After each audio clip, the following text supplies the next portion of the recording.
नमस्कार। प्रस्तुत है मुंशी प्रेमचंद जी के द्वारा लिखी हुई कहानी दफ्तरी। रफाकत हुसैन मेरे दफ्तर का दफ्तरी था। 10 रुपये मासिक वेतन पाता था। 2-3 रुपये बाहर के फुटकर काम से मिल जाते थे। यही उसकी जीविका थी। पर वह अपनी दशा पर बड़ा संतुष्ट था। उसकी आंतरिक अवस्था तो ज्ञात नहीं, पर वह सदैव साफ सुथरे कपड़े पहनता और प्रसन्नचित्त रहता। कर्ज इस श्रेणी के मनुष्यों का आभूषण है। रफाकत पर इसका जादू न चलता था। उसकी बातों में कृत्रिम शिष्टाचार की झलक भी न होती थी। बातें बेलाग और खरी कहता था। अमलों में जो बुराइयां देखता साफ कह देता। इसी साफ गोई के कारण लोग उसका सम्मान हैसियत से ज्यादा करते थे। उसे पशुओं से विशेष प्रेम था।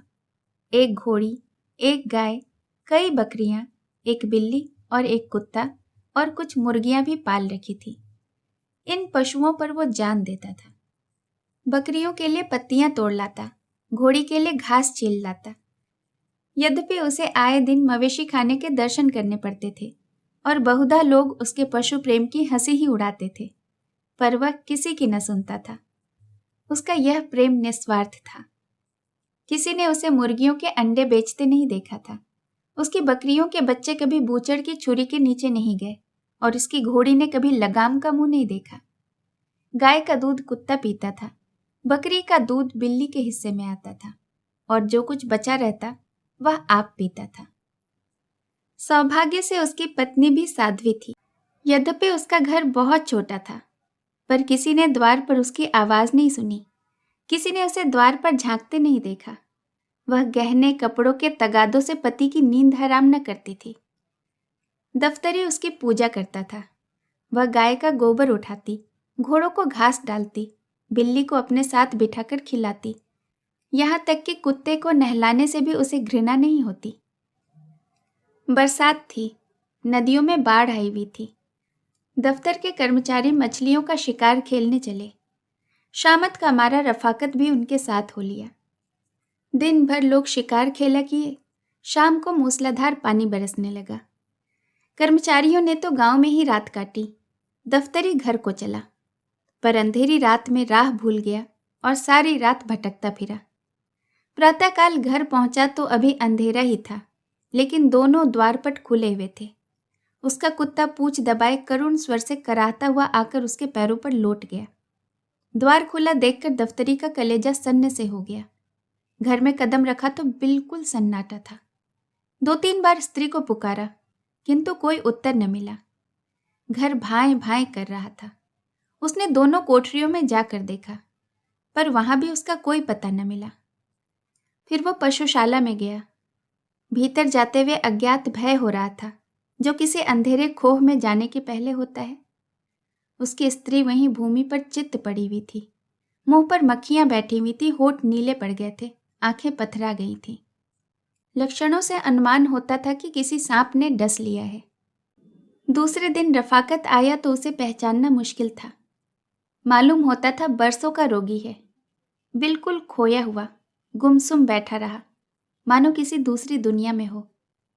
संध्या होते ही वह उठा और स्त्री की कब्र पर जाकर बैठ गया। अंधेरा हो गया। 3-4 घड़ी बीत गई, पर दीपक के टिमटिमाते हुए प्रकाश में उसी कब्र पर नैराश्य और दुख की मूर्ति बना वह बैठा रहा, मानो मृत्यु की राह देख रहा हो। मालूम नहीं कब घर आया। अब यही उसका नित्य का नियम हो गया था। प्रातःकाल उठकर मजार पर जाता, झाड़ू लगाता, फूलों के हार चढ़ाता, लोबान जलाता और 9 बजे तक कुरान का पाठ करता। संध्या समय फिर यही क्रम शुरू हो जाता। अब यही उसके जीवन का नियमित कर्म था। अब वह अंतर जगत में बसता था। बाह्य जगत से उसने मुंह मोड़ लिया था। शोक ने उसे विरक्त कर दिया था। कई महीने तक यही हाल रहा। कर्मचारियों को दफ्तरी से सहानुभूति सी हो गई थी। उसका काम कर देते, उसे कोई कष्ट न देते। उसकी पत्नी भक्ति पर लोगों को विस्मय होता था। लेकिन मनुष्य सर्वदा प्राणलोक में नहीं रह सकता। वहां का जलवायु उसके अनुकूल नहीं। वहां वह रूप में रसमय भावनाएं कहाँ हैं? विराग में वह चिंता में उल्लास कहाँ? वह आशा में आनंद कहाँ? दफ्तरी को आधी रात तक ध्यान में डूबे रहने के बाद चूल्हा जलाना पड़ता। प्रातःकाल पशुओं की देखभाल करनी पड़ती। यह बोझा उसके लिए असहाय था। अवस्था ने भावुकता पर विजय पाई। मरुभूमि के प्यासे पथिक की भांति दफ्तरी फिर दाम्पत्य सुख जल स्रोत की ओर दौड़ा। वह फिर जीवन का यही सुखद अभिनय देखना चाहता था। पत्नी की स्मृति दाम्पत्य सुख के रूप में विलीन होने लगी, यहाँ तक कि 6 महीने में उस स्थिति का चिन्ह मात्र भी शेष न रहा। इस मोहल्ले के दूसरे सिरे पर बड़े साहब का एक अर्दली रहता था। उसके यहाँ विवाह की बातचीत होने लगी। मियाँ रफाकत फूले न समाये। अर्दली साहब का सम्मान मोहल्ले में किसी वकील से कम न था। उनकी आमदनी पर अनेक कल्पनाएं की जाती थी। साधारण बोलचाल में कहा जाता था कि जो मिल जाए वह थोड़ा है। वह स्वयं कहा करते कि तकाबी के दिनों में मुझे जेब की जगह थैली रखनी पड़ती है। दफ्तरी ने समझा कि भाग्य उदय हुआ। इस तरह टूटे जैसे बच्चे खिलौनों पर टूटते हैं। एक ही सप्ताह में सारा विधान पूरा हो गया और नववधु घर आ गई। जो मनुष्य कभी एक सप्ताह पहले संसार से विरक्त, जीवन से निराश बैठा हो, उसे मुंह पर सेहरा डाले घोड़े पर सवार नवकुसुम की भांति विकसित देखना मानव प्रकृति की एक विलक्षण विवेचना थी। किंतु एक ही अठवारे में नववधु के जौहर खुलने लगे। विधाता ने उसे रूपेंद्रिय से वंचित रखा था, पर उसकी कसर पूरी करने के लिए अति तीक्ष्ण वाकेंद्रिय प्रदान की थी। इसका सबूत उसकी वह वाक्पटुता थी जो अब बहुधा पड़ोसियों को विनोदित और दफ्तरी को अपमानित किया करती थी। उसने 8 दिनों तक दफ्तरी के चरित्र का तात्विक दृष्टि से अध्ययन किया और तब एक दिन उससे बोली, तुम विचित्र जीव हो। आदमी पशु पालता है अपने आराम के लिए, न कि जंजाल के लिए। या क्या कि गाय का दूध कुत्ते पिएं, बकरियों का दूध बिल्ली चट कर जाए। आज से सब दूध घर में लाया करो। दफ्तरी निरुत्तर हो गया। दूसरे दिन घोड़ी का रातिब बंद हो गया। वह चने अब भाड़ में भुनने और नमक मिर्च से खाए जाने लगे। प्रातःकाल ताजे दूध का नाश्ता होता, आए दिन तस्मई बनती। बड़े घर की बेटी पान बिना क्यों कर रहती। घी मसाले का भी खर्च बढ़ा। पहले ही महीने में दफ्तरी को विदित हो गया कि मेरी आमदनी गुजर के लिए काफी नहीं। उसकी दशा उस मनुष्य की सी थी जो शक्कर के धोखे में कुनैन भाग गया हो। दफ्तरी बड़ा धर्मपरायण मनुष्य था। 2-3 महीने तक यह विषम वेदना सहता रहा, पर उसकी सूरत उसकी अवस्था को शब्दों से कहीं अधिक व्यक्त कर देती थी। वह दफ्तरी जो अभाव में भी संतोष का आनंद उठाता था, अब चिंता की सजीव मूर्ति था। कपड़े मैले, सिर के बाल बिखरे हुए, चेहरे पर उदासी छाई हुई, अहर्निश हाय हाय किया करता था। उसकी गाय अब हड्डियों का ढांचा थी। घोड़ी का जगह से हिलना कठिन था। बिल्ली पड़ोसियों के छींकों पर उचकती और कुत्ता घोड़ों पर हड्डियां नोचता फिरता था।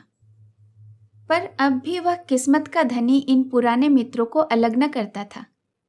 सबसे बड़ी विपत्ति पत्नी की वह वाक प्रचुरता थी, जिसके सामने कभी उसका धैर्य, उसकी कर्मनिष्ठा, उसकी उल्लासशीलता प्रस्थान कर जाती और अपने अंधेरी कोठरी के एक कोने में बैठकर वह खूब फूट फूट कर रोता।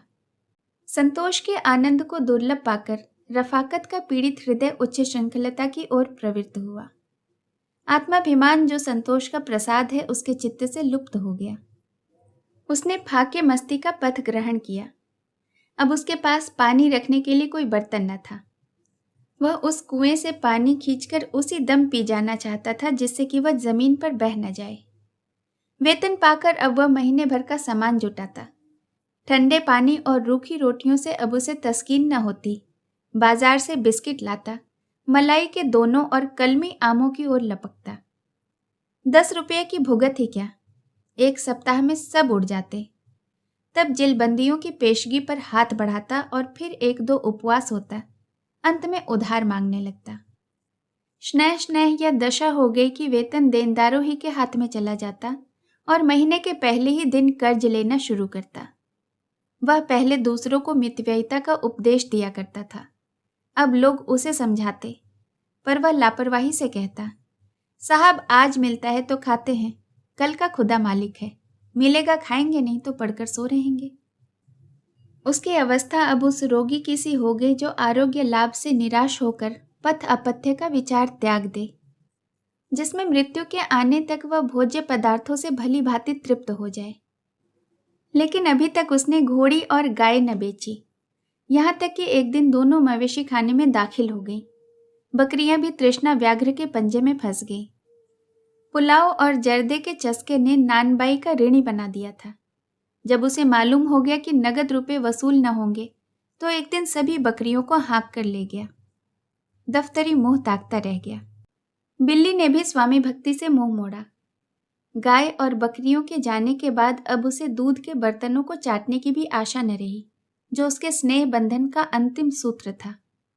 हाँ, कुत्ता पुराने सद्व्यवहारों की याद करके अब भी आत्मीयता का पालन करता जाता था, किंतु उसकी सजीवता विदा हो गई थी। यह वह कुत्ता न था जिसके सामने द्वार पर किसी अपरिचित मनुष्य या कुत्ते का निकल जाना असंभव था। वह अब भी भूंकता था, लेकिन लेटे लेटे और प्रायः छाती में सिर छिपाए हुए, मानो अपनी वर्तमान स्थिति पर रो रहा हो। या तो उसमें अब उठने की शक्ति ही न थी, या वह चिरकालीन कृपाओं के लिए इतना ही कीर्तिगान पर्याप्त समझता था। संध्या का समय था। मैं द्वार पर बैठा हुआ पत्र पढ़ रहा था कि अकस्मात दफ्तरी को आते देखा। कदाचित कोई किसान सम्मान पाने वाले चपरासी से भी इतना भयभीत न होता होगा। बाल वृंद टीका लगाने वाले से भी इतना डरते न होंगे। मैं अव्यवस्थित होकर उठा और चाहा कि अंदर जाकर द्वार बंद कर लूं, कि इतने में दफ्तरी लपक कर मेरे सामने आ पहुंचा। अब कैसे भागता। कुर्सी पर बैठ गया, पर नाक भौं चढ़ाए हुए। दफ्तरी किस लिए आ रहा था इसमें मुझे लेश मात्र की भी शंका न थी। ऋणेक्षुओं की हृदय चेष्टा उनकी मुखाकृति पर, उनके आचार व्यवहार पर उज्ज्वल रंगों से अंकित होती है। उनमें एक विशेष नम्रता, संकोच में परवशता होती है जिसे एक बार देखकर फिर भुलाया नहीं जा सकता। दफ्तरी ने आते ही बिना किसी प्रस्तावना के अभिप्राय कह सुनाया, जो मुझे पहले ही ज्ञात हो चुका था। मैंने रुखाई से उत्तर दिया कि मेरे पास रुपए नहीं है। दफ्तरी ने सलाम किया और उल्टे पांव लौटा। उसके चेहरे पर ऐसी दीनता और बेकसी थी कि मुझे उस पर दया आ गई। उसका इस भांति बिना कुछ कहे सुने लौटना कितना सारपूर्ण था। इसमें लज्जा थी, संतोष था, पछतावा था। उसके मुंह से एक शब्द भी न निकला, लेकिन उसका चेहरा कह रहा था कि मुझे विश्वास था कि आप यही उत्तर देंगे। इसमें मुझे जरा भी संदेह न था, लेकिन यह जानते हुए भी मैं यहाँ तक आया मालूम नहीं क्यों। मेरे समझ में स्वयं नहीं आता। कदाचित आपकी दयाशीलता, आपकी वात्सलता मुझे यहाँ तक ले आई। अब जाता हूँ। वह मुंह ही नहीं रहा जिससे अपनी कथा कुछ सुनाऊं। मैंने दफ्तरी को आवाज दी, जरा सुनो तो, क्या काम था? दफ्तरी को कुछ उम्मीद हुई। बोला, आपसे क्या अर्ज करूं, 2 दिन से उपवास हो रहा है। मैंने बड़ी नम्रता से समझाया, इस तरह कर्ज लेकर कै दिन तक तुम्हारा काम चलेगा? तुम समझदार आदमी हो, जानते हो कि आजकल सभी को अपनी फिक्र सवार रहती है। किसी के पास फालतू रुपये नहीं है जो कि देते रहें। यदि हो भी तो वह ऋण देकर रार क्यों लेने लगा? तुम अपनी दशा सुधारते क्यों नहीं? दफ्तरी ने विरक्त भाव से कहा, सब दिनों का फेर है, और क्या कहूँ। जो चीज़ महीने भर के लिए लाता हूँ वह एक दिन में उड़ जाती है। मैं घरवाली के चटोरेपन से लाचार हूँ। अगर एक दिन दूध न मिले तो महना मत मचा दे। बाजार से मिठाइयाँ न लाऊं तो घर में रहना मुश्किल हो जाए। एक दिन गोश्त न बने तो मेरी बोटियाँ नोच खाए। खानदान का शरीफ हूँ, यह बेइज्जती नहीं सही जाती कि खाने के पीछे स्त्री से झगड़ा तकरार करूं। जो कुछ कहती है सिर के बल पूरा करता हूँ। अब खुदा से यही दुआ है कि मुझे इस दुनिया से उठा ले। इसके सिवाय मुझे दूसरी कोई सूरत नहीं नजर आती। सब कुछ करके हार गया। मैंने संदूक से 5 रुपये निकाले और इसे देकर बोला, यह लो, यह तुम्हारे पुरुषार्थ का इनाम है। मैं नहीं जानता था कि तुम्हारा हृदय इतना उदार, इतना वीर रसपूर्ण है। गृहदाह में जलने वाले वीर रणक्षेत्र के वीरों से कम महत्वशाली नहीं होते। कहानी सुनने के लिए आपका बहुत बहुत धन्यवाद। नमस्कार।